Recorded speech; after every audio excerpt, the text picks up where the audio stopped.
Hello and welcome to the Gooner Talk. Back again with you guys for another show. I feel like I've done so many shows now since the dreaded day of Thursday.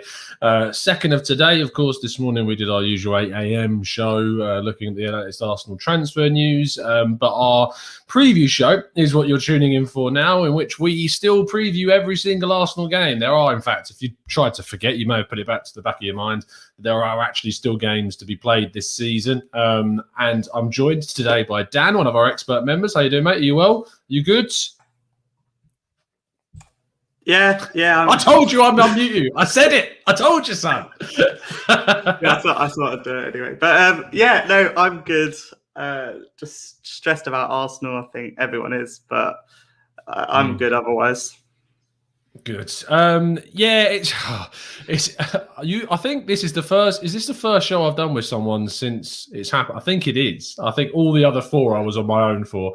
So it's a good kind of question, I suppose. Tell me how you're feeling, because obviously pre-show we kind of said that you weren't necessarily wanted to put a label on the whole Arteta out side of things, and you said in a way you felt that this is kind of. We couldn't really expect loads more. Do you want to kind of go into that a little bit more in detail? I think we knew what we were getting into when we had Arteta in as manager. He won the FA Cup with us. It was all good-ish. No, we didn't have the best Premier League season, but we still won a car. I'd say that's a bit of a successful season for the first year he's in charge. Yeah. When it wasn't even halfway. This season we've had COVID, no fans. Yeah, it's a big deal, and it's not been your normal season, and I think it's been really hard on Arteta. Every manager, I guess, has got the same, but I think it's because he's new to being a manager and he doesn't have that experience that other managers have. But so do you think it was a mistake to kind of hire him by saying, because obviously if Arsenal situation has grown, and this is something that I've had to kind of reflect upon over the last few weeks or so, and I look back and I go, you know what? It probably wasn't the right choice right now, for Arteta. I'm not saying never Arteta. I'm saying that for his first ever job, Arsenal may have been too big of a job. Yeah, I think maybe it was too early. I think that the whole thought of having him as manager is good. You know, someone that played for Arsenal, someone who definitely has leadership skills, is definitely a capable manager. But to learn his trade at Arsenal, a big club like us, probably wasn't the right move. But it happened. And you can tell in some games where we played Spurs, we were brilliant in that game. Leicester, there's definitely some games that we can tell the kind of way he wants to play. But then you see games like Villarreal, both legs. I don't understand tactically what he was doing. And it's stuff like that which I'm starting to think, should he stay on in the summer? We know we're getting this spending spree. I don't know if that's going to happen. We say this every single summer. Exactly. Yeah. But if that does happen, we'll get better players than we have now. We've got dreadful players, ones that just make mistakes game after game after game. And new players with Arteta, you never know. But I think if you get in another manager with the same players that we had now, I don't think maybe we would beat Villarreal over two legs, but we'd probably still be sitting where we are in the league. I see what you're saying. I think that the difficulty is that it's very difficult to kind of throw in kind of an argument in Arteta's favour without the response being like we're just making excuses at this point. It is very difficult to kind of explain, I suppose, in the nicest possible way, in the most respectful way, why we are where we are at without suggesting that he should be sacked at this point. And that's why my views kind of changed so much recently, is because I feel like based upon what this has happened this season, based upon finishing where we finished in the league, that we look like we're going to finish in the league anyway, and the Europa League situation, is that anyone else would sack their manager after this season. It's just unjustifiable for a manager to be kept on.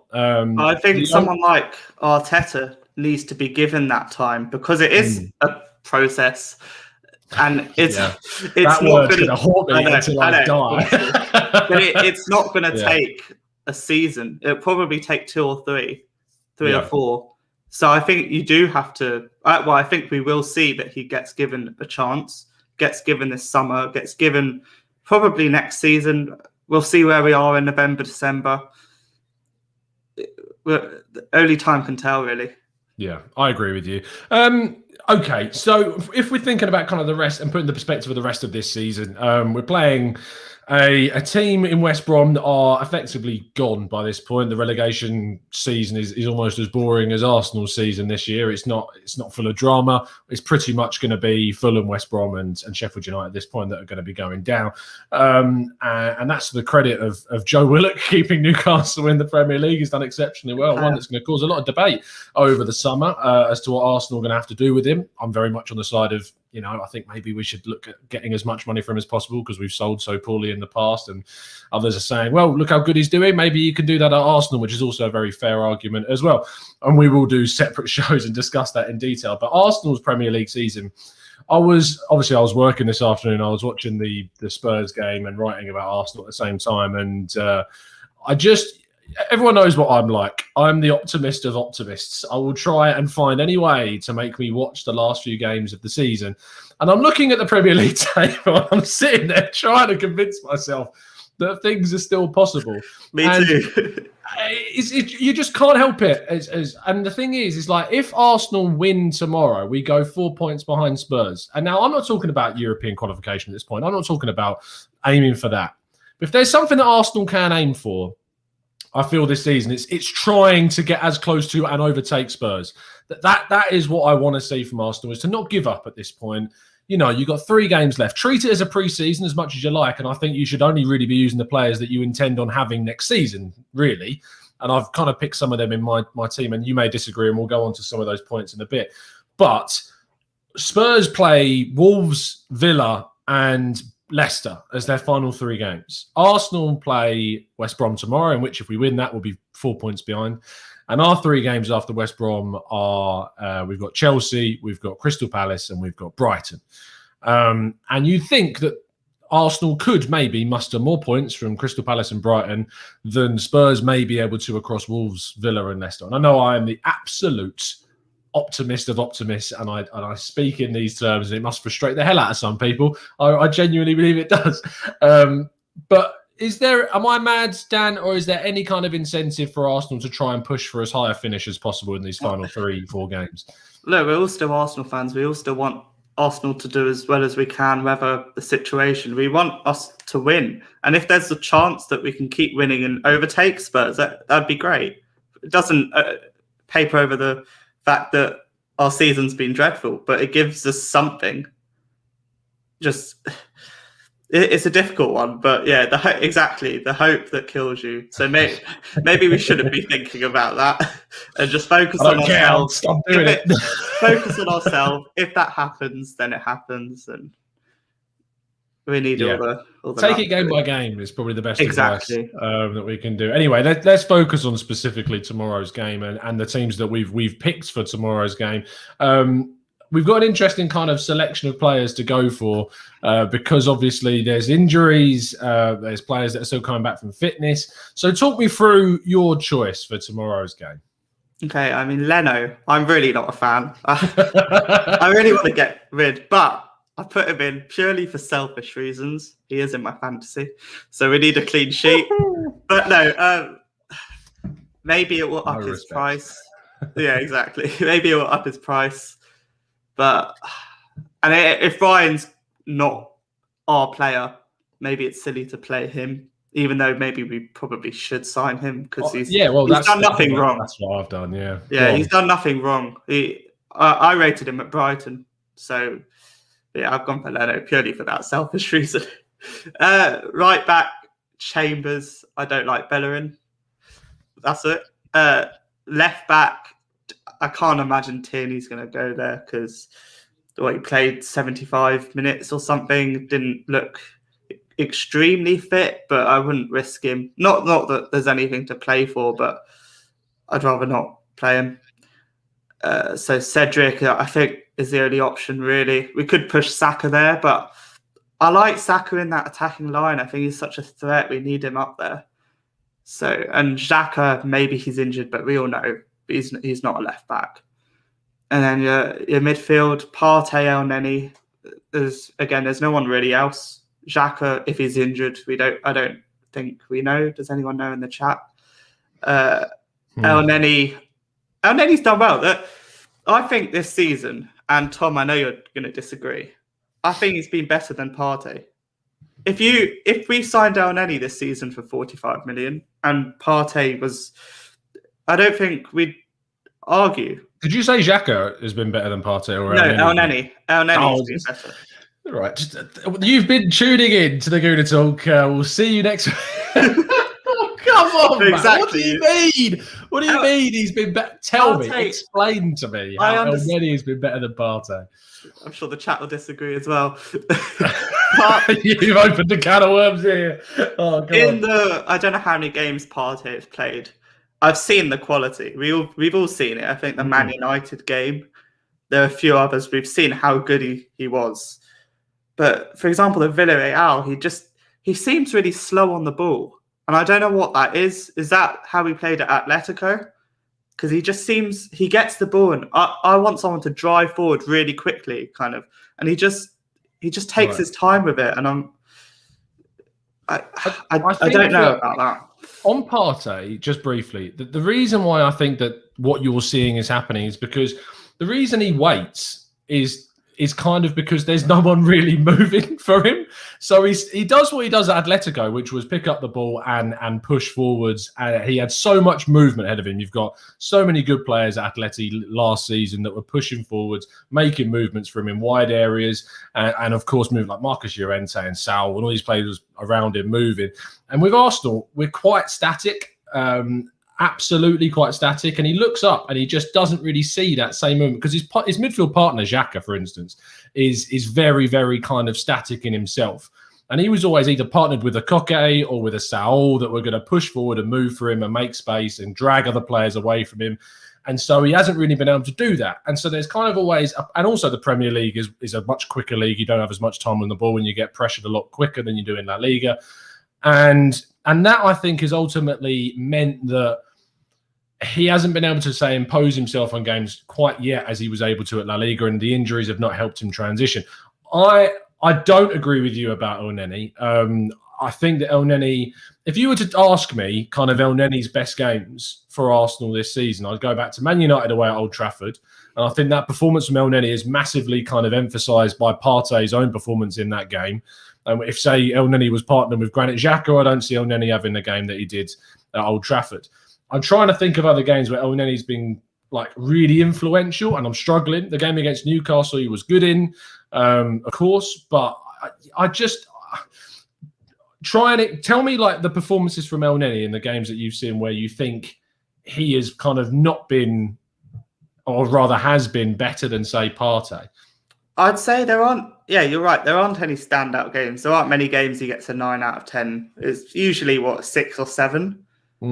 And when Partey's good, that is a 9 or 10. But I think lately, when it's really mattered I understand the tactics when he was sitting on his own, but even the games before, I think we all had high hopes for Partey, and for me, he hasn't filled them. That's what I'm saying. Yeah, no, I think it's fair to criticise some of Partey's performances. And he's not. I don't want to come across a guy who thinks that Partey can do no wrong, because I've really rated the guy for a long time, and I was desperate for him to join Arsenal, and he obviously has done.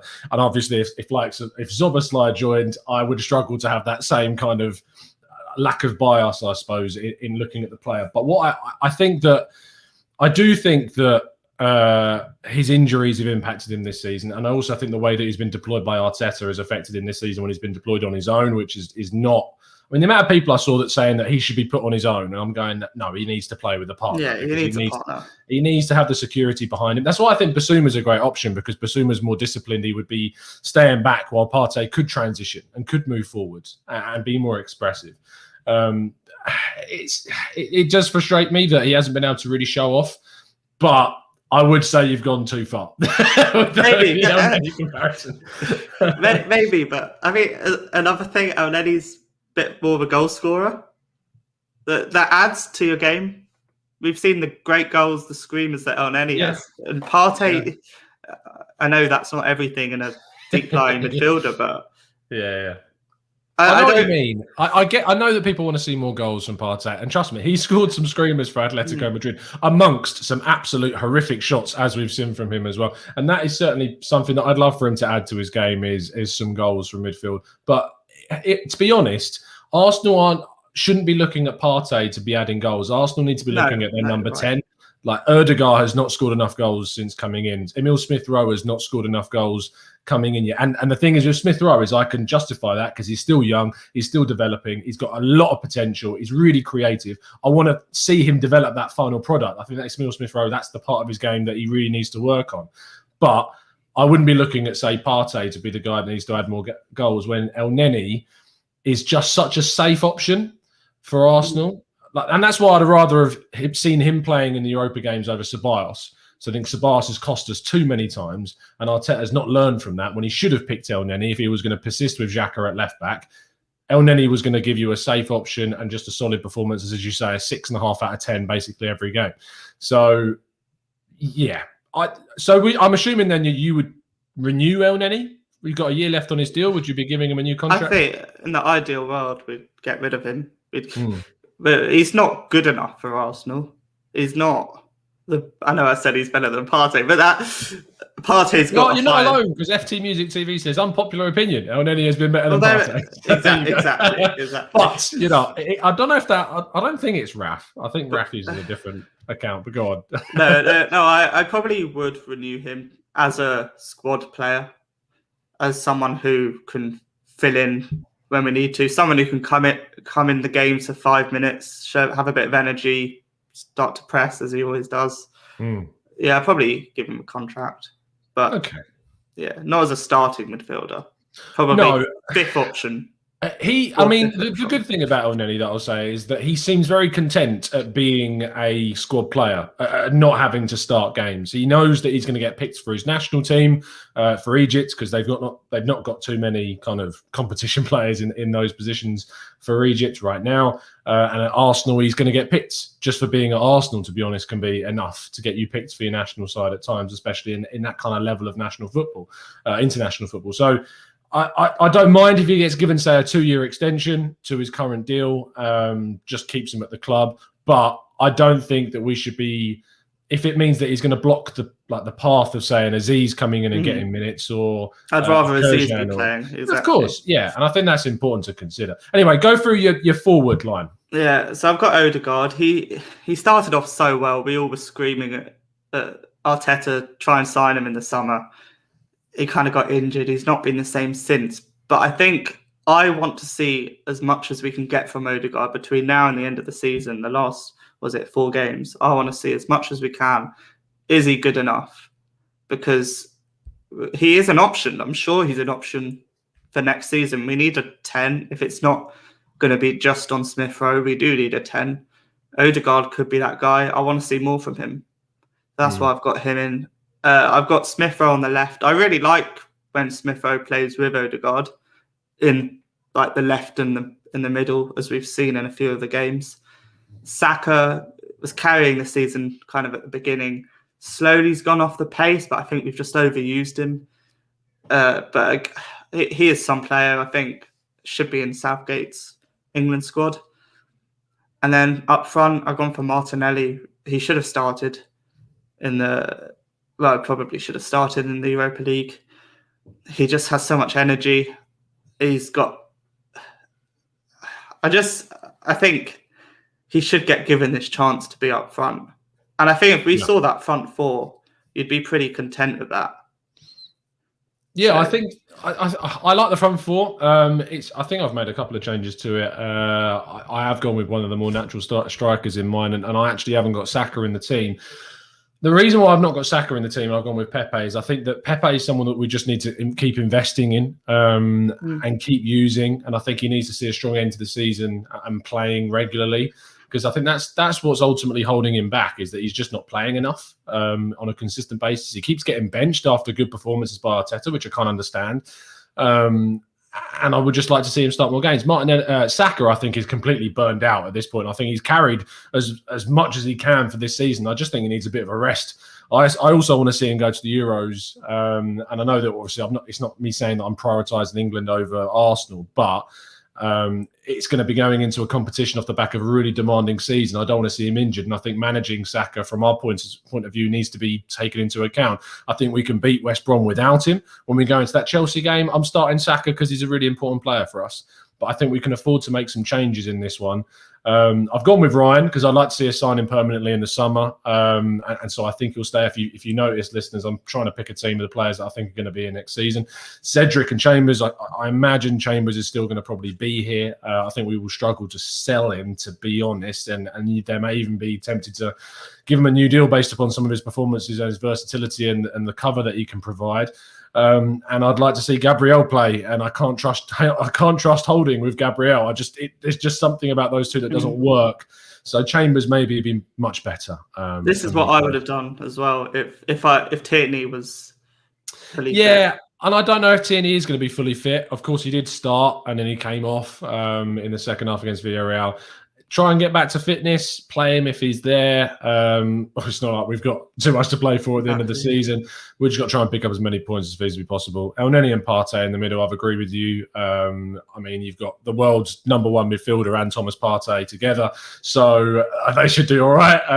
I've gone with Smith Rowe because I don't really want to see Ødegaard too much because he's going to be going. I don't think we're going to sign him. So let's just put the stock in Smith Rowe, get him playing as many minutes as possible. He's not going to be going to the Euros. So let's play him. Let him develop more. Let him play more. Get better. Martinelli's a very similar situation. He deserves more minutes, 100%. And Lacazette, I'm preferring him a lot more to Aubameyang right now. Yeah. And there's a part of me that thinks if we're going to go out next season and really improve the squad, the striking position is kind of a few points down on my list of priorities in comparison to, say, right back and centre midfield and a backup left back and a goalkeeper and maybe a wide player.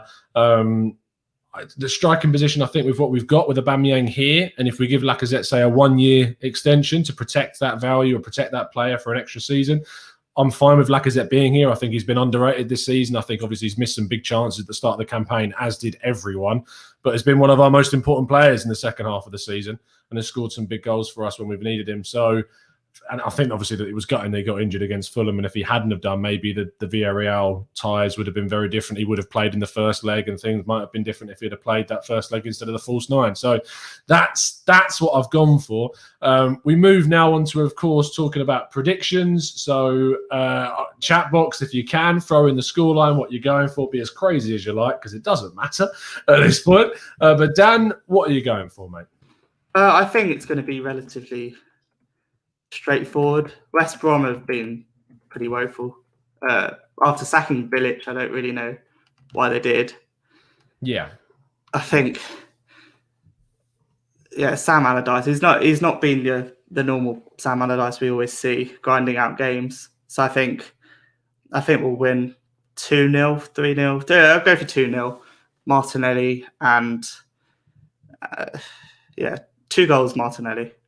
Yeah, 2 goals Martinelli, I think it would be a great. I think I was going to go something similar, getting Martinelli get a couple of goals in the score sheet. I'd like to see Smith Rowe actually score. I think that'd be really good for his confidence. And who knows, maybe even a goal for someone like Gabriel at the back would be good for them. I want to see a big win. I want to see a really big kind of response. I don't want them going into this game like with a hangover from the Europa League fixture and thinking it doesn't matter. I don't want that attitude. And that's the attitude of much of the fan base, which I can understand. But I think we need to get points on the board, try and finish as strongly as possible and go into next season with off the back of a strong finish. It can be underrated at times. So hopefully we can go in and do that. Let's see what you guys are saying in the chat box. And then we've got one more thing to do before we wrap up. Pablo says 3-0 Arsenal. FT Music TV says 1-1.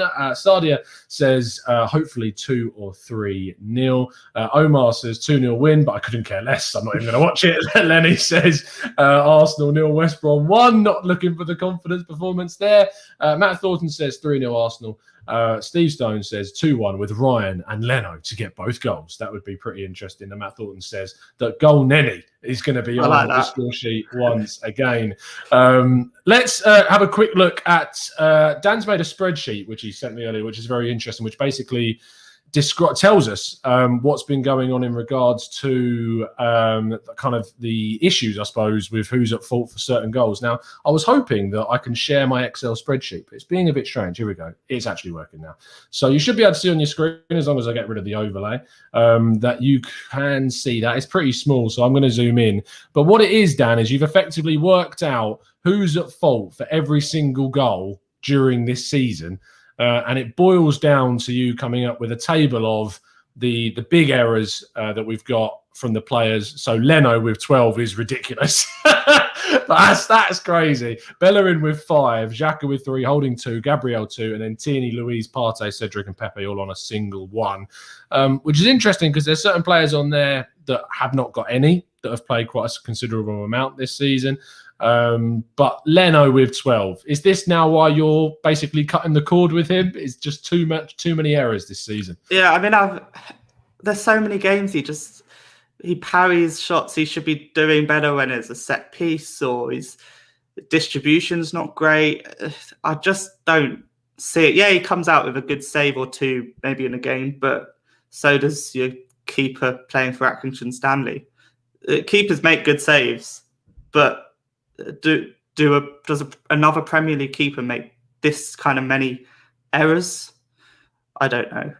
So there's something about Leno I'm not a fan of, but I had a very exciting morning watching every game that we played. I bet that was demoralising. Yeah, I watched the highlights on YouTube, and some of the goals we conceded. It's just terrible. Yeah, I mean, I was reading through some of the reasoning behind some of the goals we've conceded. I mean, in the note, you're like a Pepe headbutt. I mean, that just brought back memories of that Leeds game. Exactly.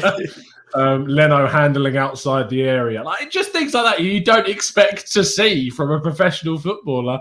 There was lots of out of position. Bellerin losing his man, out of position. Bellerin loses his man. That seems Bellerin gets turned. Like it's just constant Bellerin out of position. There's another one. It just kind of it's compounding all of the issues that we've had so far this season, and the players that we're looking at, Leno, Bellerin, are players that I think most of the fan base would probably want to see changed at this point, which is obviously what we think is probably the best for the club right now. But I think it's an interesting piece. I think you should share it in the Discord server, Dan, and people can have a look at it in more detail. And if, of course, you'd like to join the Discord server, and as Dan is appearing today, come onto the show as one of our expert members, then join up to the crew, and you can. Thank you, Dan, for your time today, and appreciate the insight and the research into such a demoralising season. Oh, yeah, I do love making my Excel spreadsheets. So I did one earlier. That also very much enjoys an Excel spreadsheet, so I can empathise. Great, but yeah, it's always good to be on, and hopefully we end the season with a few wins. I know it doesn't really count for anything, but we need to finish. We need to finish well. Exactly. I think it's effectively pre-season starts now. Use the players that are going to be here, and then we can push forward for that. I wish, right? I mean, what's the title of this? It's Play the Kids. I wish we could, but they played yesterday, so to be honest, I put the Play the Kids thing in as in because I think in quotation marks very much because I think a lot of people want to see that playing the kids, and I think counting in that is still Saka, Martinelli, Smith Rowe. People kind of think of these guys as senior starters now, but they are still kids that need to develop, and it's important that we play them. But yeah, if there's chances to put Balogun on the bench for this game, which can be done. I know he played 2 days ago, but give him 10 minutes at the end of the match. I don't see an issue with that, to be honest. So yeah, go for it. But, you know, if weird things happened, and you never know where we might end up this season with a few wins. If you win all 4 matches, you get 12 points. You never know what a win can do for you. So we'll see. But you can follow Dan on Twitter at @drobert_14. You can also find him in the Discord server as well. I'll see you again tomorrow morning for the next transfer update. And of course, we'll be live straight after the Arsenal game as well for the Raw Reaction Show too. So stay well. We'll see you again very, very soon. It's a pleasure to speak to you as always. And as always, up the Arsenal.